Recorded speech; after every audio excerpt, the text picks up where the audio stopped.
Hola, buenas noches, bienvenidos a Palabra Precisa. Hoy nos acercaremos a un tema de muchísima actualidad y de interés no solo para Cuba. Si usted es activo en las redes sociales, sabrá que es en ese escenario donde encuentran espacios las historias que intentan desdibujar la realidad de nuestro país. Es lo que hace el conjunto de multimedios de prensa digitales creados con ese propósito. Son los que los últimos días convirtieron, por ejemplo, en opositor a una persona con evidentes trastornos mentales, quien se desnudó en un mercado de la ciudad de Santa Clara. Acompañan las denuncias con lenguaje de adultos de una supuesta ex fiscal y anuncian con grandes titulares que los dos médicos cubanos secuestrados en Kenya en realidad desertaron, escuche esto, de la misión estatal y están al servicio de una tribu que les ofrece una buena paga. Nada que para esos medios los gobiernos de Cuba, Kenia y Somalia mienten sobre el asunto, una matriz venenosa que de paso enloda el altruismo de nuestros médicos, nominados por cierto al Nobel de la Paz por unas 390 personalidades de casi 70 países. ¿Qué estoy haciendo aquí? Amando este país como a mí mismo. No, que va, no hay heroísmo. Vine a darle un beso al mundo y nada más. Pandemonium capital de los infiernos. Solo por los temores se filtra el alma. Restos de quien al instante deshicieron. Niños que tras el hambre se irán con calma. Viejos jinetes del horror que han aprendido con la distancia anestesiarnos los disensos, con sensación de no es aquí, no es a mí, no son los míos. De esto que veíamos no se habla en esos medios. Realidades de esa naturaleza no tributan a sus objetivos, por tanto no los abordan, de modo que las silencian o las tergiversan al tiempo que hiperbolizan todo lo que no sale bien en Cuba. No faltan entonces los que pregunten por qué los medios públicos se hacen eco de hechos que tienen presencia apenas en Internet. Y es cierto, pero no es toda la verdad. Junto a estos de contenidos burdos y abiertamente confrontacionales, coexisten otras construcciones más elaboradas con lenguajes suaves y engañosos, intencionados hacia algunos sectores de la sociedad cubana a los que pretenden conquistar. Y es que en la guerra mediática contra Cuba se aplican no pocas recomendaciones de los manuales de golpes blandos y de guerras silenciosas, ya aprobados por cierto en otros países, con realidades distintas a la nuestra y valga decir que no siempre con el éxito esperado. Mis invitados de esta noche han escrito sobre estos temas, por eso doy la bienvenida y me place muchísimo recibir a una joven, Karima Oliva Bello, también a Javier Gómez Sánchez, psicóloga ella y él, decano de la Facultad de Arte y Medios de Comunicación Audiovisual de ELISA. A ambos les agradezco muchísimo, me acompañen esta noche en Palabra Precisa. Y Karima, yo te propongo que quizás un poco faltemos a la caballerosidad y que vayamos con Javier. Javier, no hay problema. No hay problema en ello, ¿verdad? Javier, yo quiero que hablemos de esta articulación. Cuando uno revisa estos medios y busca esas intencionalidades, uno entiende, descubre que hay una cierta articulación entre ellos. ¿Por qué? Gracias por la invitación. En algún momento, tal vez en el transcurso de los últimos 2 años, el sistema de medios digitales creados para la guerra mediática contra Cuba y con el uso de las redes sociales, entiéndase, en algún momento se identificaban como medios independientes, transitó de una dinámica que podía ser de información contra desinformación. O sea, estos medios digitales independientes se erigían como los informadores de lo que el gobierno no informaba o que hablaban de los temas que el gobierno no tocaba. A partir de que, indudablemente, el sistema de medios públicos cubanos ha ido ganando en dinamismo y ante determinados sucesos que tal vez en algún momento demoraban varios días en emitirse una nota oficial, este tipo de situaciones, entonces se emiten unas informaciones mucho más inmediatas. Ellos han ido transitando hacia una dinámica que más bien es de emotividad contra racionalidad. Eso se ha acelerado como parte de lo que hemos vivido tan difícil con la pandemia, porque han encontrado una situación en la cual generar estados cada vez más de frustración, cada vez más de desasosiego, cada vez más de incertidumbre. A partir de situaciones que son reales y que a todos nos afectan, como puede ser el desabastecimiento, como puede ser la expectativa ante legislaciones, como puede ser el ordenamiento monetario, la situación económica. Entonces se han convertido en dinámicas que permanentemente buscan la irritación de la población y de ese público que está permanentemente en función de las redes sociales. Diariamente vemos un show nuevo, una situación nueva que se cultiva para generar irritación y molestia permanente en ese público. Ya que tocas este tema, Javier, a mí me gustaría que vayásemos con un fragmento de los minutos iniciales de un documental sobre el sociólogo estadounidense Gene Sharp, reconocido por sus teorías y estrategias conspirativas no violentas para deponer gobiernos y sistemas políticos legítimamente constituidos. Y esto marca la diferencia. No acatan las órdenes de favor de Washington, claro está, y esto lo podemos apreciar en este fragmento que vamos a compartir antes de continuar con nuestro debate de esta noche. Me llamo Gene Sharp y este es mi trabajo.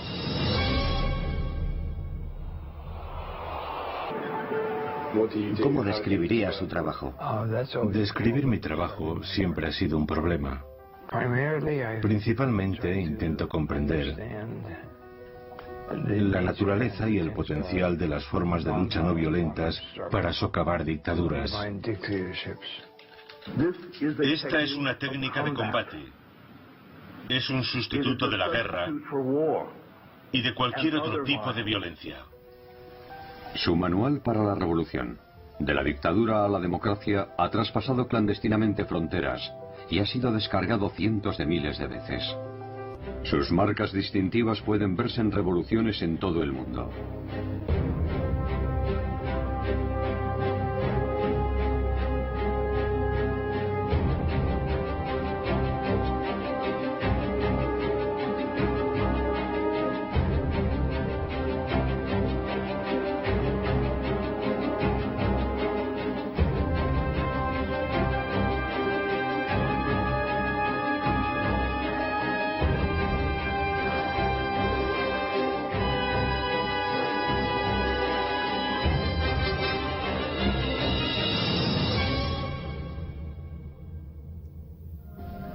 Los libros de Gene contienen 198 métodos de resistencia no violenta. Los famosos 198 métodos parecen haber tenido una extraordinaria respuesta.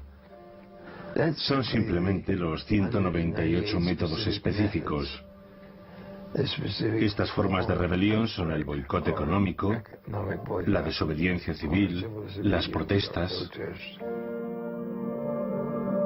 Lo veíamos, está escrito, ha sido probado y además documentado. Por eso quiero irme con Karima desde el punto de vista de la psicología. Supongo que incluso se estudie mucho. ¿Cómo crees tú que influyen estos mensajes de los medios en la formación de actitudes de los individuos? Si vemos que son mensajes que todo el tiempo buscan justamente crear actitudes, pensamientos, motivaciones o falta de motivación.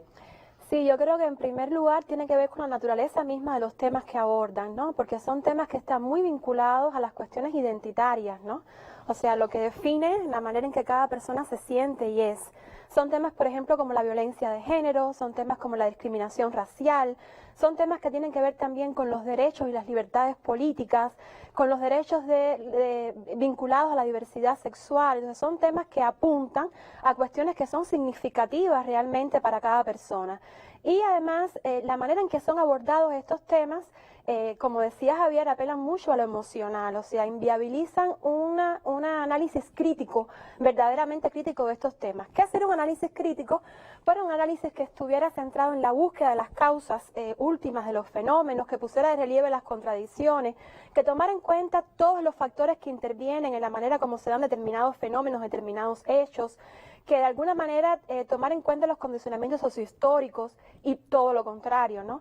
La manera en que se abordan estos temas es a veces hiperbolizando determinados fenómenos, a veces de una manera sensacionalista, toman hechos o datos en abstracto y a partir de ahí construyen una imagen totalmente fatídica, totalmente generalizada de la realidad y por supuesto que esto de alguna manera pues hace un llamado, ¿no? A movilizar emociones más que a poder analizar realmente qué es lo que está pasando desde una perspectiva un poco más racional. Javier, tú lo has estudiado incluso desde los medios de comunicación propiamente. Uno nota que estos mensajes están dirigidos a sectores, a temas específicos. ¿Qué buscan? ¿Por qué de esa manera? A ver, primero lo que se utiliza es crear la sensación en este público de que ante determinadas realidades que son angustiosas para ellos o que ellos se identifican con esa realidad y que son situaciones que efectivamente ocurren en esta sociedad, el gobierno no está haciendo nada, no se está avanzando en legislaciones que son necesarias, no existe ningún tipo de programa, cuando en realidad sí existe. Primero hay que tener en cuenta que en la guerra mediática ya la fake news, que siempre se habla de la noticia falsa, ya no es la herramienta principal. Es la utilización de la realidad, cosas que efectivamente ocurren. De forma real, en nuestro país ocurren feminicidios. Estadísticamente existe este fenómeno. Ocurre la violencia de género, es algo contra lo que debemos luchar. Ocurre discriminación, ocurre en todo tipo de situaciones, ocurre brutalidad policial, ocurre en todas las sociedades. La cuestión radica en generarle a determinado público la sensación de que no existe nada que se esté haciendo respecto a eso. E irle generando cada vez un estado de presión, o sea, que vaya presionando desde dentro al público en esta frustración y simplificando cada vez más un discurso respecto a las posibles soluciones para el avance de eso. No solo se crea la sensación de que no existe nada, sino que además hay un desinterés porque exista algo. Ahí viene entonces una simplificación, un fenómeno muy complejo, en cual se siembra la idea de que con una ley eso se soluciona automáticamente. ¿Por qué? Porque en estas manipulaciones la simplificación del discurso es muy importante para generar estados de fanatización. Entonces la persona no es llevada por parte de estos medios digitales a un discurso mucho más complejo, mucho más profundo y analítico de situaciones como puede ser la violencia de género, que necesitarían todo un programa y una estrategia nacional mucho más allá de simplemente lo legislativo, y se reduce todo a que hace falta una ley. Y hace falta una ley, y hace falta una ley, y hace falta una ley, y la persona se va fanatizando con la idea de que con una ley se solucionará todo, y que el gobierno, sobre todo, que el gobierno no le interesa que exista una ley. Ocurrió también con el tema de bienestar animal, y aquí es muy importante cómo el gobierno tiene que acompañar todos los procesos legislativos con un cúmulo de información para evitar que esto ocurra, esta acumulación de presión vaya ocurriendo. Si esas audiencias no reciben permanentemente información y transparencia sobre esos procesos legislativos, son fácilmente manipulados por estos medios digitales. Hay otros temas, Javier, Karima, que pareciera que no existen para estos medios.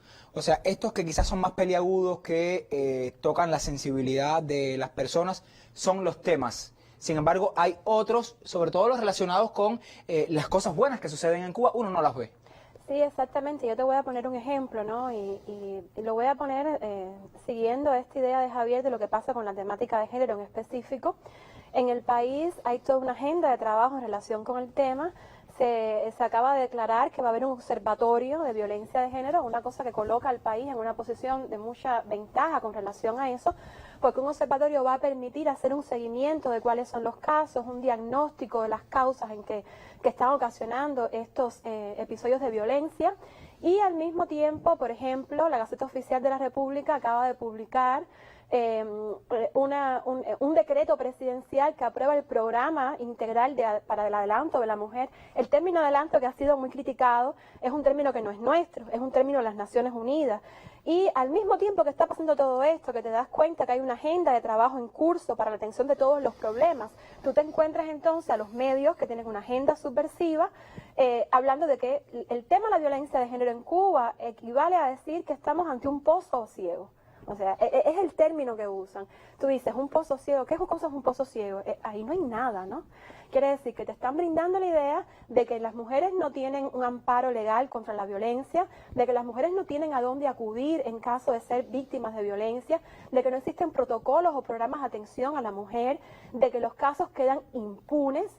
E incluso una cosa muy característica de estos medios, Lázaro, es que la idea de Pozo Ciego también remite a buscar una equivalencia entre lo que pasa en Cuba y lo que pasa en otros contextos internacionales, donde se hay una impunidad marcada ante todos estos fenómenos de violencia, a pesar de que existen leyes integrales contra la violencia de género.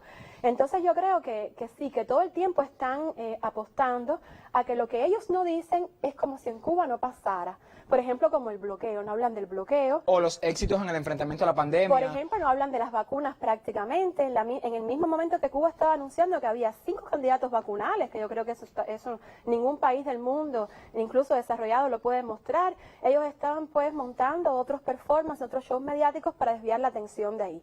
Al mismo tiempo también pasa algo, o sea, ellos construyen una realidad donde determinados hechos son hiperbolizados, donde determinados hechos son sacados de contexto, son magnificados, como decía anteriormente, y también una cosa que caracteriza mucho esta estrategia mediática es que esos grupos que giran en torno a estos medios que tienen una agenda subversiva, pues se presentan como la sociedad civil cubana, como el pueblo de Cuba, ¿no?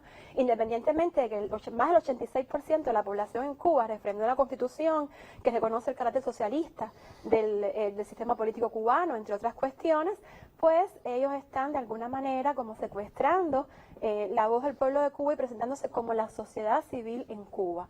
Entonces yo creo que sí que tenemos que ser muy críticos en relación con lo que está pasando en las redes sociales, porque todos estos mecanismos están ahora mismo tratando de dominar, de controlar la opinión pública nacional. Javier, ¿por qué crees tú, y sigo con esta pregunta, que se invisibilicen temas que colocan a Cuba en un escenario favorable en distintos temas? Por ejemplo, yo insisto, hablabas del tema de las vacunas, pero el hecho de que en Cuba no haya muerto ningún niño a consecuencia de COVID-19, eso no se ve. Sin embargo, uno cuando revisa estos medios, sí tienen como titular, hay tantos niños en terapia en Cuba por COVID-19, o hay una persona en edad joven que por alguna condición predeterminada puede estar entonces en un estado de gravedad. Sin embargo, el éxito, o sea, que no haya niños fallecidos, que haya 5 candidatos vacunales, eso no se ve. ¿Por qué invisibilizar estos temas? Porque nada que tribute a la institucionalidad cubana es interés de estos medios, sino todo lo contrario. Por ejemplo, ocurre con el tema de la ley de violencia de género o la situación con el tema de la violencia de género. ¿Por qué no hablan de un programa integral de violencia de género en vez de una ley? Porque eso tributaría a la institucionalidad cubana. Entonces, ese no es el interés que ellos tienen. Por lo tanto, llevan al público a, primero, invisibilizar en su percepción el funcionamiento de la institucionalidad. Ese es el primer interés. Sembrarle la idea de que la institucionalidad no funciona para eso.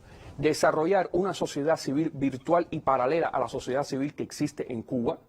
Y finalmente, contraponerla. Y generar lo que tiene un gran efecto mediático, normalmente se hace, que es el performance. ¿Por qué performance? Es una manifestación, diríamos una manifestación, pero en realidad es un performance, pues performático, tiene un efecto para ser fotografiado, para ser filmado, para ser subido a las redes sociales. Transmitido en vivo. Transmitido en vivo, tiene toda una puesta en escena, vestirse de un color determinado, determinadas actitudes, ponerle un nombre. Entonces genera a su vez otro tipo de situación que se convierte en material para las redes sociales y genera otro performance y otra situación y otra. Es un encadenamiento. Y hay sobre todo una pugna por salir de los espacios virtuales, espacios que hasta ahora han sido en las redes sociales, y conquistar los espacios físicos. Entiéndase los exteriores de instituciones, plazas, parques, calles. También hay una cuestión. Cuando usted hace determinado performance respecto a una institución, está como quiera que sea validando esa institución. Cuando usted va a un ministerio a exigir determinada cosa, está de alguna forma, o sea, se dice y se contradice. Vamos a hacer una pausa en nuestra conversación. Luego quiero hablar un poco de ante este escenario complejo, por supuesto que supone retos desde el punto de vista ideológico, hablar de cómo enfrentarlo, cómo hacerle frente, qué actitud asumir el individuo, y lo voy a ver desde ese consumidor a veces acrítico o crítico frente a los mensajes de estos medios, y también desde el punto de vista de la psicología. Pausa y continuamos en Palabra Precisa.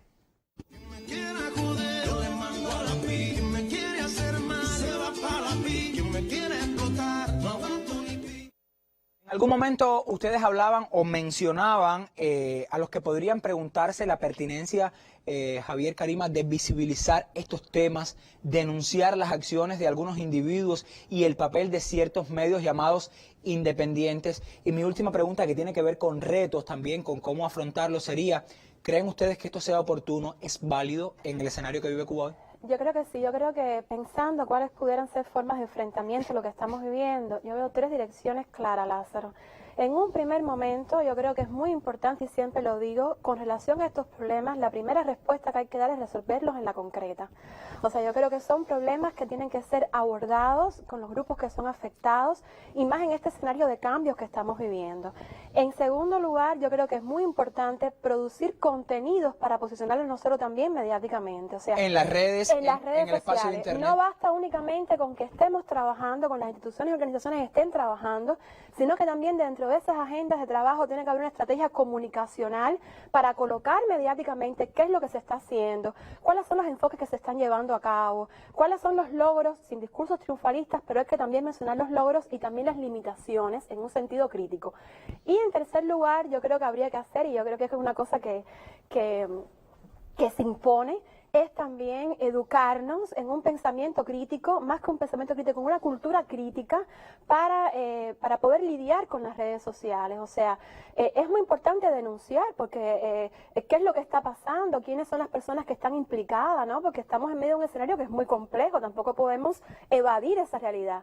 Pero creo que no solo debemos quedarnos ahí, sino que también debemos formarnos en un pensamiento crítico sobre todos estos temas. No podemos subvalorar la capacidad de análisis que tiene la población en Cuba. Nuestro pueblo es un pueblo formado, preparado, entonces hay que hablar sobre todos estos temas con un enfoque político, con un enfoque ideológico, sobre género, sobre raza. O sea, no podemos permitirnos un socialismo que no esté comprometido fuertemente con asumir estas causas sociales hasta el fondo. Entonces yo creo que pasa también porque nosotros desarrollemos ese pensamiento crítico comprometido, por supuesto, con la defensa de la revolución y del socialismo, que no es lo que hacen estos medios, porque estos medios se hacen pasar por una postura crítica, pero no es una postura crítica. O sea, hablar mal de la revolución y el socialismo no es asumir un pensamiento crítico necesariamente, ¿no? Entonces yo creo que nosotros tenemos sí que trabajar en esos sentidos. Javier.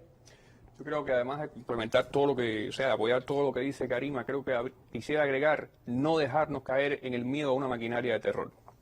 Todos estos fenómenos mediáticos van acompañados de una maquinaria de terror que se dedica a inhibir cualquier posibilidad que haya de una opinión contraria, una opinión divergente, una alerta o que se denuncie el funcionamiento de estos medios. Hoy por hoy, por ejemplo, hablar estadísticamente de cómo funciona el tema de la violencia de género en América Latina respecto a Cuba puede ser objeto de un linchamiento mediático.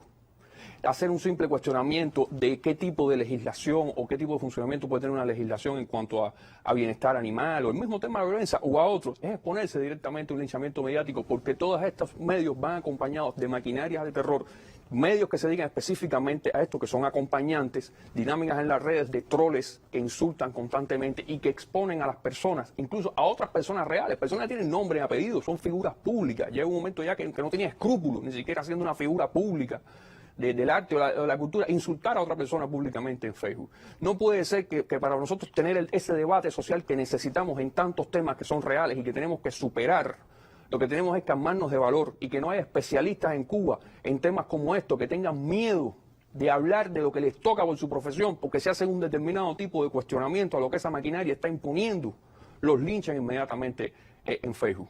A eso tenemos que enfrentarnos y eso es lo que tenemos que superar. Muchísimas gracias, Javier, también Karima, por habernos acompañado esta noche. Por supuesto, es un debate que tuviese mucho más para aportar, otras aristas. De cualquier manera, desde Palabra Precisa, nosotros recomendamos la lectura crítica de cada uno de los asuntos que puedan trascender en los medios, en Internet, en las redes sociales, porque quedarnos solo con una lectura o con ese titular grandilocuente, absoluto, que hiperboliza una realidad, nos puede llevar a creer que esa es la única realidad que existe en nuestro país. Gracias otra vez, Karima. Gracias, Javier. Usted recuerde, vuelva el próximo viernes después de la novela para seguir poniendo aquí la palabra precisa. Buenas noches.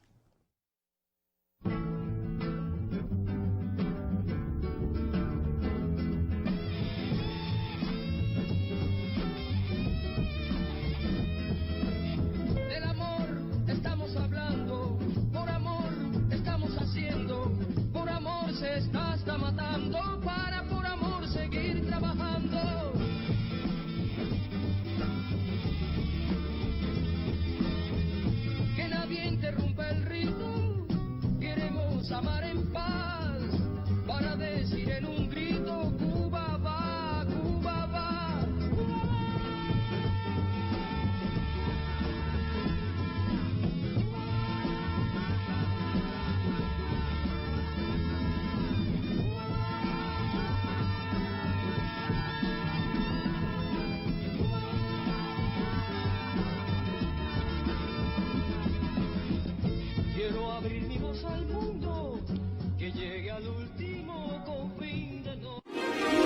Hola, los invito a disfrutar de una nueva propuesta de Cubavisión. Entre recetas, exploramos